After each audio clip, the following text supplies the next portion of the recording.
Pernahkah kamu mendengar semboyan Tutwuri Handayani? Semboyan ini menjadi dasar pendidikan Indonesia dan berasal dari seorang tokoh besar yang dikenal sebagai Bapak Pendidikan Nasional. Dia adalah Ki Hajar Dewantara, sosok yang berjuang agar semua rakyat Indonesia bisa mengenyam pendidikan tanpa diskriminasi. Siapa sebenarnya Ki Hajar Dewantara dan bagaimana perjuangannya mengubah wajah pendidikan di Indonesia? Mari kita dengar dan simak kisahnya. Ki Hajar Dewantara lahir dengan nama asli Raden Masuwardi Surjaningrat pada 2 Mei 1889 di Yogyakarta. Ia berasal dari keluarga bangsawan Keraton Yogyakarta. Karena status bangsawannya, ia memiliki kesempatan untuk mengenyam pendidikan di sekolah elit kolonial Belanda, seperti ELS atau Europische Leger School dan Stovia Sekolah Kedokteran di Batavia. Namun, karena kondisi kesehatannya, ia tidak bisa menyelesaikan pendidikan kedokterannya. Meskipun begitu, semangatnya dalam mencari ilmu tidak pernah padam.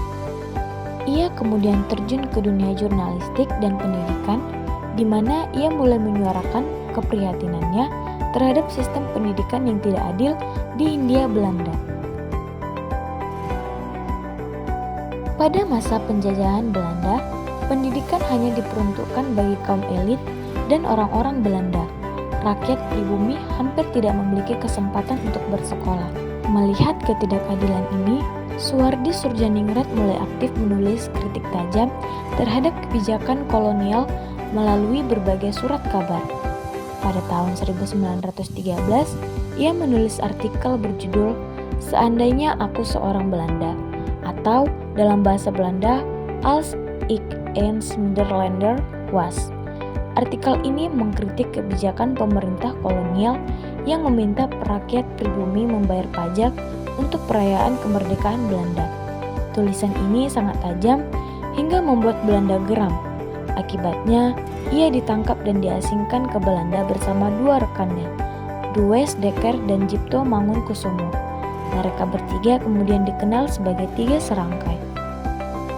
Selama pengasingannya di Belanda, Suwardi justru memperdalam ilmunya tentang pendidikan dan pemikiran-pemikiran modern di dalam dunia akademik.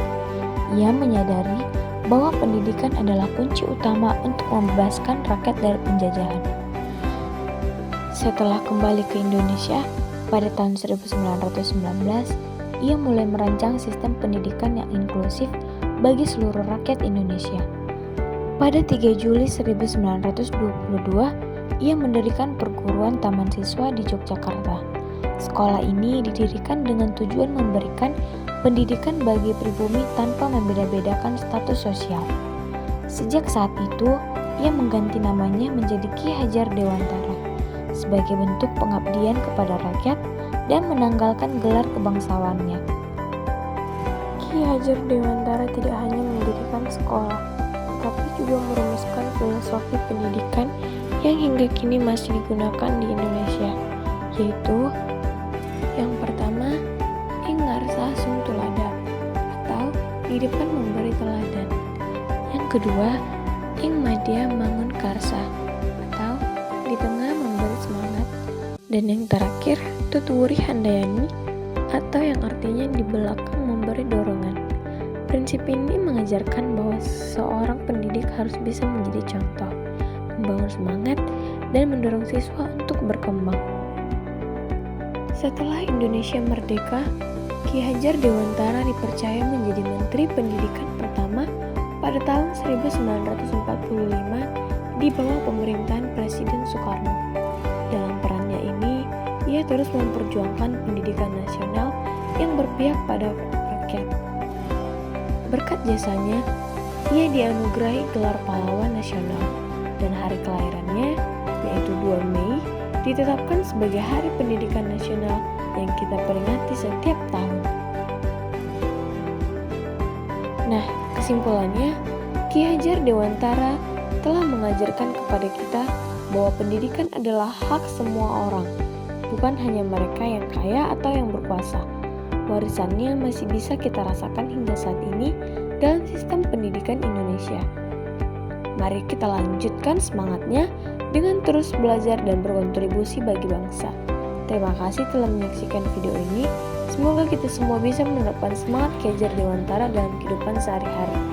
Itulah penjelasan mengenai kisah Ki Hajar Dewantara yang menginspirasi saya dan menginspirasi banyak orang. Cukup sekian yang bisa saya sampaikan. Sekian dan terima kasih.